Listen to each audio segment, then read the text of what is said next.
जो घुटनों के जो पेशेंट्स हैं, घुटनों का जो दर्द है यहाँ पे घुटने के दर्द के लोग थोड़े बहुत हैं। देखिए एक इंपॉर्टेंट बात याद रखिए, घुटने का दर्द होता क्यों है और क्या करना चाहिए हमें। घुटने के दर्द के होने के दो कारण है। पहला कारण, जब गॉड ने आपके घुटने बनाए, ये स्पेयर पार्ट, जैसे मारुति गाड़ी या कोई भी कार का स्पेयर पार्ट होता है ना, कि इतनी बड़ी गाड़ी है तो टायर का साइज इतना होना चाहिए, उसके इंजन का साइज इतना होना चाहिए। तो गॉड को पता है कि आपके बॉडी का साइज इतना होगा तो उसके लिए घुटने इतने ही होंगे, लेकिन आपका साइज इतना बड़ा हो गया। गॉड को पहले ही पता होता कि आपका साइज इतना होने वाला है तो घुटने इतने बड़े बड़े करता, लेकिन अब तो काफी देर हो गई। तो हमारे बॉडी का जितना वेट होना चाहिए, भार होना चाहिए, उससे अगर डबल भार होगा तो घुटने कब तक सहेंगे, पहला कारण। दूसरा, अगर आप अंदर एक लेंस लेके देखेंगे घुटनों के अंदर, तो बहुत सारे छोटे छोटे छोटे छोटे घाव मिलेंगे। घाव, इन्फ्लेमेशन कहते हैं इसे, घाव मिलेगा, जख्म। वो जख्म जब भरेगा उस दिन घुटने का दर्द गायब हो जाएगा। अच्छा, तो वो जख्म भरे कैसे, उस घाव को भरना कैसे है? उसके लिए आपको चाहिए दवा। मैं भगवान का बना हुआ एक दवा की बात करते हैं। एक एक्सपेरिमेंट करके देखिए कल घर जाके। मान लो कभी कुछ कट जाता है, कहीं कट गया, गलती से ब्लेड लग गया, कट गया, आप क्या करते हैं? डेटॉल लाते हैं, कोई चीज लाते हैं, लगा देते हैं।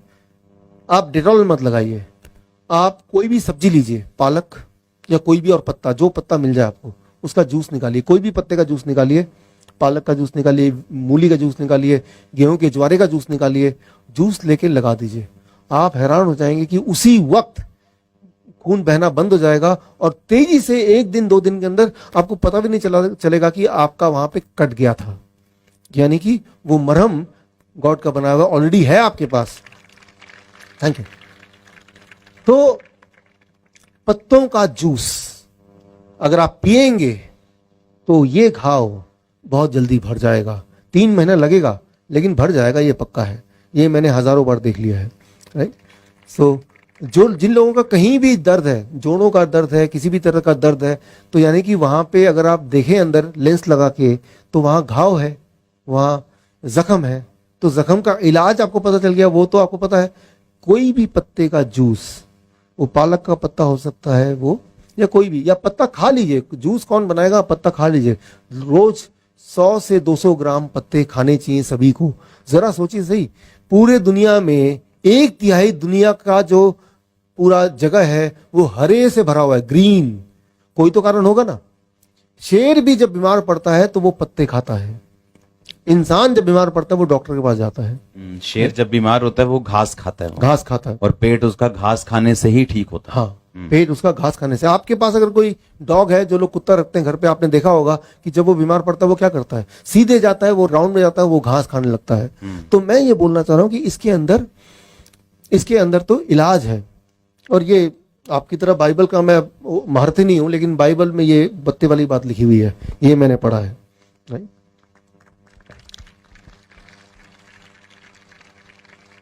गेहूं के ज्वारे, पत्तों का ये, वो घास का इंपॉर्टेंस ये लिखा हुआ है। और वो आजकल की मॉडर्न साइंस इसको देख के उन्होंने एस्टेब्लिश कर लिया है कि वो जब पेट के अंदर जाएगा तो पूरे बॉडी में कहीं भी जख्म होगा तो वो बहुत जल्दी हील हो जाएगा। तो चाहे वो डायबिटीज हो जो 3 दिन में कंट्रोल होता है, चाहे वो ब्लड प्रेशर हो जो 1 हफ्ते में कंट्रोल होगा, चाहे वो मोटापा है जो 1 महीने में, हार्ट की बीमारी 3 महीने में, अस्थमा है तो 6 महीने में, या कैंसर होगा तो 9 महीने में। ठीक उसी तरह से किडनी का स्टोन अगर है तो इस डाइट पे रहने से स्टोन क्या होगा, धीरे धीरे डिसॉल्व होगा, छोटा होता जाएगा। टाइम लगेगा लेकिन हर दिन छोटा होगा, थोड़ा छोटा होगा, छोटा होगा, और एक टाइम आएगा जब वो डिसॉल्व हो जाएगा पूरी तरह से। तो बस इस डाइट पे रहना है। तो ये डाइट क्या करता है, एक साथ सारी बीमारी पे काम करता है। कई सारी ऐसी चीजें होती हैं हमारे बॉडी के अंदर, ब्लॉकेज होती है जो हमें पता ही नहीं होता, लेकिन ये डाइट उस पे भी काम करेगा जितना कि ब्लड प्रेशर पे काम करेगा। जब मैंने आपको पूछा था कि कैंसर क्यों होता है लोगों को, तो आपने बोला था कि अगर पका हुआ खाना हर टाइम खाएंगे तो कैंसर को रोक नहीं पाएंगे। और जो पंजाब में जितना भी फसल होती तो वो रसायन डालते हैं, दवाइयां डालते हैं, जितना मेडिसिन, केमिकल और पक्का फूड जाएगा और बिस्किट, मैदा, ब्रेड जाएगी, तो कैंसर को रोक नहीं सकता। कैंसर नहीं रुक सकता। जब परमेश्वर ने बनाया तो उसने टमाटर बनाया, उसने रॉ फूड बनाया, उसको तोड़ेंगे तो वीआईपी डाइट, तो वीआईपी डाइट कहीं भी जाएगी बॉडी के अंदर कहीं जाएगी, तो कैंसर बनाएगी, तो वो कैंसर इकट्ठा हो जाएगा, वो फैलेगा। डीआईपी डाइट से ये कम होता ये कम होगा, चाहे वो पथरी हो, एथराइटिस हो, Yes. घुटना हो, कैंसर हो, यस, या टीबी हो, या high blood pressure, high cholesterol, intestine का डिसऑर्डर, पेट का डिसऑर्डर हो, किडनी का प्रॉब्लम हो, लीवर का प्रॉब्लम हो, डायबिटिक हो, हाई ब्लड प्रेशर हो, स्किन डिसऑर्डर हो, ये खत्म होगा। खत्म होगा। स्किन डिसऑर्डर जो है उसमें थोड़ा टाइम लगता है, 1 साल। क्यों? क्योंकि मैंने देखा कि जो ऑर्गन बॉडी के जितने, पेट के जितने करीब है वो जल्दी ठीक होता है। ओके। जो ऑर्गन पेट से स्किन है सबसे दूर है, तो टाइम ज्यादा लगता है वहां तक न्यूट्रिशन पहुंचाने में। लेकिन 1 साल भी जो स्किन के पेशेंट है, मैंने देखा 10 साल, 15 साल, 20 साल वो परेशान होते रहते हैं। 1 साल भी उनके लिए क्या मायने रखते हैं। और ऐसा नहीं कि 1 साल बाद ठीक होना शुरू होगा, 1 साल में ठीक पूरा हो चुका होगा, हर दिन ठीक हो रहा होगा स्मॉल लेवल में। आपने एक बात बताई थी बेंगलोर में कि जब हॉस्पिटल बंद होते हैं हाँ, तो उन दिनों में मौत कम होती है। मोर्टलिटी कम होता है। जब भी देखा गया दुनिया में, ये बड़ी पावरफुल चीज है, सुनो ध्यान से ये चीज। दुनिया में ये देखा गया है, इंडिया की बात करें, यूके की बात करें, यूएसए की बात करें, कनाडा की बात करें, हर जगह डॉक्टरों की हड़ताल होती है जैसे बाकी लोगों की हड़ताल होती है। जब जब किसी भी जगह पे डॉक्टरों की हड़ताल होती है, तब तब वहां पे लोग, जो जनरल आबादी है, उनकी हेल्थ अच्छी होने लगती है, वहां पे मौतें कम होने लगती है। बड़ी शॉकिंग न्यूज है ये। ब्रिटिश मेडिकल जर्नल 2000 में ये आया है कि दुनिया में देखा कि जब जब डॉक्टर की हड़ताल हो गई, वहां की आबादी की सेहत न जाने कैसे अपने आप अच्छी होने लगी, और जैसी हड़ताल खत्म हुई दोबारा से सेहत खराब होने लगी। मैं आपको एग्जांपल दे रहा हूं एक। हर साल मार्च के महीने में दुनिया के जितने भी हार्ट के डॉक्टर हैं, हार्ट के डॉक्टर, वो 25,000 डॉक्टर हर साल मार्च के महीने में कैलिफोर्निया में मिलते हैं कॉन्फ्रेंस के लिए, 3 दिन के लिए मिलते हैं। ये 2001 से चला आ रहा है। 2012 में किसी ने पूछा कि 3 दिन के लिए सारे दुनिया के हार्ट के डॉक्टर अपने अपने हॉस्पिटल को छोड़ के आ जाते हैं, यहां बैठ जाते हैं, तो उन हॉस्पिटल में, उन देशों में उस दिन जो लोग हैं हार्ट के बीमार लोग, उनका क्या हाल हो रहा होगा। वो सब तो मारे जाएंगे, डॉक्टर तो है नहीं कहीं, सारे तो कॉन्फ्रेंस में बैठे हैं। तो किसी का आइडिया था ये इस तरह के हार्ट की कॉन्फ्रेंस बंद कर दिए जाए, जहां 3 दिन के लिए सारे के सारे हार्ट के डॉक्टर गायब हो जाते हैं दुनिया से और एक जगह इकट्ठे हो जाते हैं। तो किसी ने पूछा बंद करने से पहले ये देखते हैं कि 10 साल से तो ऑलरेडी हम ये कर रहे हैं, तो 10 साल से उन 3 दिनों में हॉस्पिटल में मौतें कितनी बढ़ गई हैं।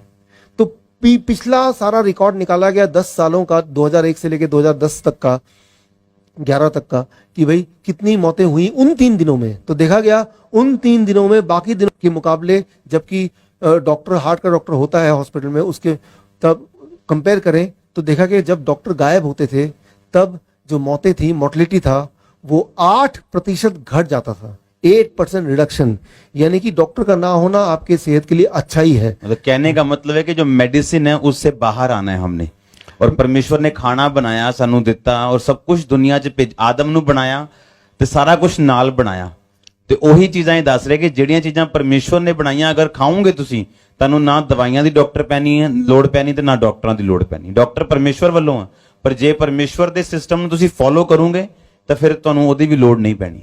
आमीन। इसको आपको एक्सप्लेन करने के लिए एक मैं स्ट्रॉन्ग एग्जांपल दे रहा हूं। बिल क्लिंटन आप जानते हैं, यूएस के फॉरेन प्रेसिडेंट। 2004 में उनको 4 बाईपास सर्जरी हुए, 2005 में लंग सर्जरी हुआ, 2010 में 2 एंजियोप्लास्टी हुआ। मतलब सर्जरी पे सर्जरी, वो बीमार पे बीमार पड़ते गए। 2010 में उनकी हालत ऐसी हो गई, अगर आप उनकी 2010 की कोई फोटो देखेंगे तो बहुत मोटे और बहुत ही बुद्धू से दिखेंगे, क्योंकि जब भी किसी की सर्जरी होती तो ब्रेन के सेल और डैमेज हो जाते हैं, तो वो बुद्धू दिखने लगता है, उसको सोचने समझने की शक्ति कम हो जाती है। तो 2010 तक वो बहुत कमजोर हो गए, दिखने में मोटे हो गए, दिमाग से बुद्धू हो गए, और उनका इलाज चल रहा था, लग रहा था अब ये जिएंगे नहीं। 2010 में उनको इस तरह का जो डाइट मैं आपको बता रहा हूं, इसके बारे में पता चला कि इस तरह के खाने खाने से लोग ठीक हो जाते हैं, हार्ट का पेशेंट ठीक हो जाता है। तो बिल क्लिंटन ने सोचा मैं भी इस डाइट को अपना के देखता हूं। यूं ही जैसे वो इस डाइट पे आए, उनको ताज्जुब हो गई कि कुछ ही दिनों में उनकी हार्ट की बीमारी गायब हो गई। मैंने टेस्टिमनी सुनी है उनकी, सुनी आपने? बिल क्लिंटन की गवाही मैंने सुनी है, पूरी नहीं सुनी, पर मैंने ऐसा कुछ सुना है कि जब उन्होंने कुछ डाइट चेंज किया, उसमें शायद वो मीट नहीं खाते, दूध नहीं पीते, और सिर्फ फल सब्जियां, फल और सब्जी, और जो बाहर का खाना नहीं खाते, तो वो पतले भी हैं शायद, अब पतले हैं। 2010 में ऐसा शुरू किया उन्होंने, आज 2017 है, तब से लेके आज तक वो दोबारा बीमार नहीं पड़े, तब से लेके आज तक। और उनको मीडिया ने पूछा कि आपके नए हेल्थ का राज क्या है। उन्होंने जो राज खोला वो आपको मैं दिखा रहा हूं, आप इस वीडियो को ध्यान से देखिए। ऑडियो ऑडियो ऑडियो ऑडियो इसका ऑडियो बढ़ाओ। This would happen.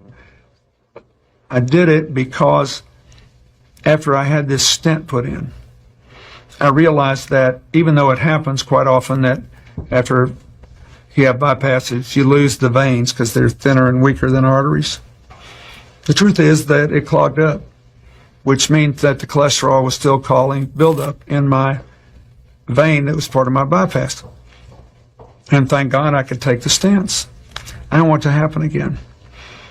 So I did all this research and I saw that 82% of the people since 1986 who have gone on a plant-based, no dairy, no meat of any kind, no chicken, turkey. I eat very little fish. Once in a while I'll have a little fish, not often. If you can do it, वो बता रहे हैं कभी कभी मैं 82% of the people who've done that मछली खाता हूँ कभी have कभी। begun to heal themselves. Their arterial blockage cleans up. The calcium deposit around their heart breaks up. This movement has been led by a doctor named Caldwell Esselstyn at the Cleveland Clinic, Dean Ornish, whom you know, out in California, the doctors Campbell, father and son, who wrote the China study, and a handful of others. But we now have 25 years of evidence. And so I thought, well, since I need to lose a little weight for Chelsea's wedding, I'll become part of this experiment. I'll see if I can be one of those that can have a self-clearing mechanism. We'll see.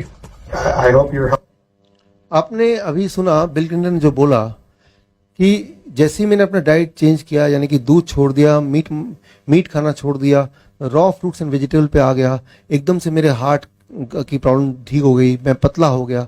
तो ये explain करते हुए इन्होंने कुछ doctors के नाम लिए। उनमें से एक डॉक्टर है T Colin Campbell, chief scientist of China study. एक और डॉक्टर हैं कॉल्वेल एसेस्टीन, जिनके नाम उन्होंने लिए। मुझे मौका मिला उन सारे डॉक्टर्स से मिलने का, उनसे ट्रेनिंग लेने का। तो मैंने उनसे ट्रेनिंग लिया, कॉल्वेल एसेस्टीन से, टी कोलिन कैम्बल से, जिनका पिक्चर आप देख रहे हैं स्क्रीन पे। मैंने उनसे ये पूछा, एक बात पूछी, मान लो कोई हार्ट का मरीज है, ये उनके डॉक्टर हैं? हाँ, बिल क्लिंटन के। बिल क्लिंटन, ओके, जिनका नाम बिल क्लिंटन लिया। Okay, he gave credit to these people, right. Bill Clinton ने बोला कि इनकी वजह से मैं ठीक हूँ, राइट। तो इन डॉक्टर से मैंने ट्रेनिंग लिया कि अगर कोई हार्ट का मरीज है जिसको हार्ट अटैक आया है, तो और ये डाइट पे स्टार्ट करते हैं, तो कितने दिन लगेंगे कि जिसके बाद उसका हार्ट इतना मजबूत हो जाएगा कि उसे दोबारा हार्ट अटैक ना आए, ब्रेन स्ट्रोक ना आए। उनका जवाब था, पहले दिन के पहले मील, पहली डाइट से ही वो प्रोटेक्शन मिल जाएगा और वो वाला इंसान हार्ट अटैक प्रूफ पहले दिन में ही बन जाएगा, पहले दिन में ही। ये कॉल्वेल एसेस्टीन का जवाब था कि जैसे ही इस डाइट पे कोई पेशेंट आता है तो उसको हार्ट अटैक जीवन में नहीं आ सकता। लेकिन यहां एक इंपॉर्टेंट बात है, तो कई बार पेशेंट मुझसे पूछते हैं, डॉक्टर साहब ये कितने दिन तक करना पड़ेगा? इसका जवाब मैं ऐसे देना चाहूंगा कि मान लो कोई गंदा है, पूरा कीचड़ विचड़ लगा है, तो बोले साफ होने के लिए क्या करना है? तो नहा लिया, अच्छी तरह से साफ हो गया। अब वो बोलेगा साफ रहना तो क्या करना पड़ेगा? एक दिन अगर आप नहा लेंगे तो जीवन भर साफ रह सकते हैं? बोला नहीं रह सकते। अगर तो जीवन भर साफ रहना है तो एक ही तरीका है कि जीवन भर हर दिन नहाना पड़ेगा, जो कि आप करते हैं। ठीक इसी तरह से यहां भी सिर्फ एक दिन खाना खा लिया या 1 महीना 2 महीना, ठीक रहने के लिए, ठीक होने के लिए तो 1 महीना काफी है, लेकिन ठीक होने के बाद ठीक रहना भी तो है। तो ये आपके लाइफस्टाइल का पार्ट बन जाना चाहिए। कई बार बोलते हैं डॉक्टर साहब मैं जब अब पार्टी में जाऊंगा, पिकनिक में जाऊंगा, मैरिज शादी में जाऊंगा, तब मैं बोलूंगा लोगों को ये प्लेट 1 लूंगा, फिर प्लेट 2 लूंगा, लोग मुझे मजाक उड़ाएंगे, ये सोचेंगे ये क्या आदमी है। हफ्ते में 1 दिन चीटिंग डाइट, 1 दिन फ्लेक्सिबिलिटी है। पूरे हफ्ते अगर ठीक से आपने ये खाया, 1 दिन आप चाहे तो उल्टा सीधा भी खाएंगे, कोई दिक्कत नहीं है। 1 दिन अलाउ हो गया, राइट। सो हफ्ते में 1 दिन, क्योंकि आप पार्टी जाते हैं, पिकनिक जाते हैं, शादी में जाते हैं, रोज थोड़ा ना जाते हैं, हफ्ते 10 दिन में कभी 1 दिन जाते हैं।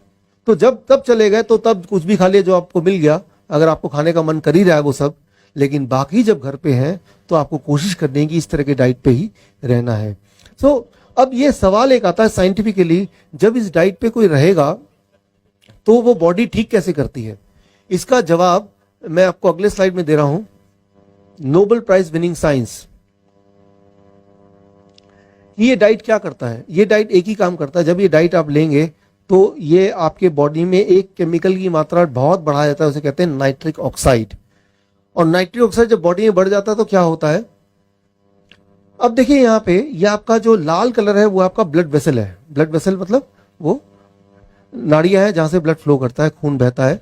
और कई बार कुछ लोगों के केस में वो कहीं कहीं अटक जाता है, वो ब्लड में वेसल में कहीं पे गांठ लग जाती है या क्लॉटिंग हो जाता है या वहां पे कोई ना कोई रुकावट आ जाती है। उस केस पे ब्लड आगे फ्लो नहीं कर पाता। अब आप देख रहे हैं एक नीले रंग की पाइप देख रहे हैं। ये नीले रंग की पाइप को मेडिकल भाषा में बोलते हैं कोलैटरल आर्टरीज। इसको समझाने के लिए मैं उदाहरण लेता हूं। जब आप कोई नई गाड़ी खरीदते हैं, नई कार खरीदते हैं, तो 4 पहिए के अलावा एक और पहिया होता है जिसे हम बोलते हैं स्टेपनी, 5वां पहिया। और 5वां पहिया उस वक्त कोई काम का नहीं होता, लेकिन किसी दिन अगर पंचर हो गया कार, तब आपको 5वें पहिए की याद आती है और आपकी गाड़ी चलती रहे, आपका जर्नी पूरा हो, इसीलिए जो कार का मैन्युफैक्चरर है उसने एक 5वां पहिया भी डाल दिया कि किसी दिन अगर पंचर हो गया 4 में से कोई पहिया, तो आप उसको बदल देंगे 5वें पहिए से और आपके जीवन की वो कार चलती रहेगी। ठीक उसी तरह से जब आप और हम पैदा हुए तो गॉड ने हमारे अंदर भी वो स्टेपनी बना दिया। वो स्टेपनी भगवान ने जो बनाया वो दिखने में क्या है, ये नीले रंग का जो पाइप देख रहे हैं वो स्टेपनी के बराबर है। अगर आप अंदर झांकेंगे लेंस लेके, माइक्रोस्कोप लेके, आपके बॉडी में हजारों लाखों बहुत ही छोटे छोटे इस तरह के ब्लड वेसल्स हैं जो कि काम नहीं करते, वो स्टेपनी की तरफ पड़े रहते हैं। लेकिन किसी का अगर ब्लड वेसल में कभी ब्लॉकेज आ जाता है तो हार्ट अटैक से बचाने के लिए वो जो स्टेपनी है, वो जो ब्लड वेसल है, वो खुल जाता है और वो इंसान को हार्ट अटैक नहीं होगा, ब्रेन स्ट्रोक नहीं होगा और उसकी लाइफ ठीक से चलती रहेगी। अब यहाँ पे एक सवाल आता है, अगर ये स्टेपनी हम में से हर एक के बॉडी में ऑलरेडी बना हुआ है तो कुछ लोगों को हार्ट अटैक क्यों आता है, कुछ लोगों को ब्रेन स्ट्रोक क्यों आता है? जवाब ये है, इमेजिन कीजिए आपके कार रास्ते में पंचर हो गई, आपका स्टेपनी भी है, लेकिन स्टेपनी होना ही सफिशिएंट नहीं है। अगर पहिए को बदलना है तो उसके साथ क्या चाहिए, कुछ औजार भी तो चाहिए। उस औजार के बिना वो स्टेपनी भी आपके लिए मीनिंगलेस है। ठीक उसी तरह ये जो नीले रंग का आप देख रहे हैं ब्लड वेसल, ये तभी काम करेगा जब इसको बॉडी कुछ औजार देगी। उस औजार का नाम है नाइट्रिक ऑक्साइड। ये नोबेल प्राइज विनिंग साइंस है। 1998 में मेडिकल साइंस ने पाया कि अगर आपकी बॉडी में नाइट्रिक ऑक्साइड भर जाए, ज्यादा मात्रा में बनने लगे, तो आपका वो जो नीले रंग की पाइप है वो खुल जाती है और ऐसे लोगों को कभी जिंदगी में हार्ट अटैक या ब्रेन स्ट्रोक नहीं हो सकता। तो ये खाना क्या करता है, आपकी नीले रंग की पाइप को नाइट्रिक ऑक्साइड के द्वारा खोल देता है, जिससे आप बन जाते हैं heart attack and brain stroke proof. यानी कि आपके जीवन में कभी भी हार्ट अटैक और ब्रेन स्ट्रोक आपको नहीं होगा। So that is very important. अब आखिर में एक बात मैं आपको बोलना चाहूंगा जिससे मैं इसको क्लोज करूंगा। यहां आपने देखा कि बचपन से हमारी आदत है, खासतौर पे पंजाब में, यहां मैं रहा हूं, कई साल रहा हूं, मीट खाने का, अंडे खाने का, दूध पीने का, कि इसी में ताकत है और ये सब अगर हम नहीं खाएंगे तो ताकत कहां से आएगी। तो इसके लिए मैं आपको उदाहरण देता हूं। आज से 2 साल पहले की बात है, मैं एक देश गया, उस देश का नाम है थाईलैंड। थाईलैंड में एक जगह है, छोटी सी जगह, सुरिन। हर साल दिसंबर के महीने में वहां पे एलिफेंट फेस्टिवल मनाया जाता है, हाथियों का फेस्टिवल। हाथियों के झुंड आते हैं, बहुत सारे, हजारों में आते हैं हर साल, और टूरिस्ट पूरी दुनिया से उन हाथियों को देखने आते हैं। 2015 में जब ऐसा हुआ, नवंबर का महीना, तो तब मुझे गवर्नमेंट ऑफ थाईलैंड ने as a guest of honour invite किया उस फेस्टिवल में। तो फेस्टिवल में मैं गया और मैंने देखा कि वहां पे हाथी, खूब सारे हाथी चारों तरफ दिखे, और वहां पे मुझे मिलाया गया हाथी के डॉक्टर से, डॉक्टर पिटारा, हाथी के डॉक्टर। आदत से मजबूर मैंने उनसे सवाल पूछा, क्या हाथी को कभी कैंसर होता है? जवाब मिला, नहीं होता। फिर मैंने पूछा, हाथी को डायबिटीज तो होती होगी? जवाब आया, वो भी नहीं होती। मैंने कहा, हार्ट की बीमारी तो होती होगी? कहा, नहीं, हाथी में हार्ट की बीमारी भी नहीं पाई गई। फिर मैंने पूछा, हाथी का ब्लड प्रेशर हाई तो होता होगा? कहा, ऐसी कोई मशीन बनी नहीं जिससे ब्लड प्रेशर हाथी का नापा जाए, लेकिन लगता यह है कि ब्लड प्रेशर भी उनका नॉर्मल ही रहता है। मन में ख्याल आया, जब हाथी बीमार पड़ते ही नहीं है तो हाथी का डॉक्टर रखने की जरूरत भी क्या है। जब मैं ये सोच ही रहा था कि एक अनाउंसमेंट पे मेरा ध्यान गया। वो अनाउंसमेंट कुछ ऐसा था कि कृपया करके हाथी को इंसानी खाना ना दें, हाथी बीमार पड़ जाएंगे। सो बोलने का मतलब है कि एक ही कंडीशन में हाथी बीमार पड़ता है, जब उसको पका के खाना देते हैं, राइट। छोले भटूरे दे देंगे, ब्रेड दे देंगे, दूध पिला देंगे, रोटी दे देंगे, चावल दे देंगे, that is the only condition जब वो बीमार पड़ता है। फिर मैंने देखा कि पूरी सड़क जो भरी थी थोड़ी देर पहले फल और सब्जी से बिखरे हुए थे, लोगों ने वहां बिछा के रखे थे, हाथी खा खा के उनको खत्म कर दिया। तो हाथी का डाइट क्या है? Fruits and vegetable. तो दुनिया का, इस प्लेनेट का जो स्ट्रॉन्गेस्ट एनिमल है, उसका जो डाइट है वही तो आपका डाइट है, फ्रूट्स एंड वेजिटेबल, राइट। सो मैं आपको ये चैलेंज करता हूं कि इस डाइट पे आप रहिए 15 दिन। उसके बाद जो लोग जिम जाते हैं, जो लोग भागते हैं, जो लोग कोई स्पोर्ट्स में पार्टिसिपेट करते हैं, वो अपना, उनके लिए आसान है, अपना कितना ताकत बढ़ गया, अपनी स्पीड कितनी बढ़ गई, वो कैलकुलेट कर सकते हैं, बिकॉज उनको पता है कि अभी कितनी स्पीड है।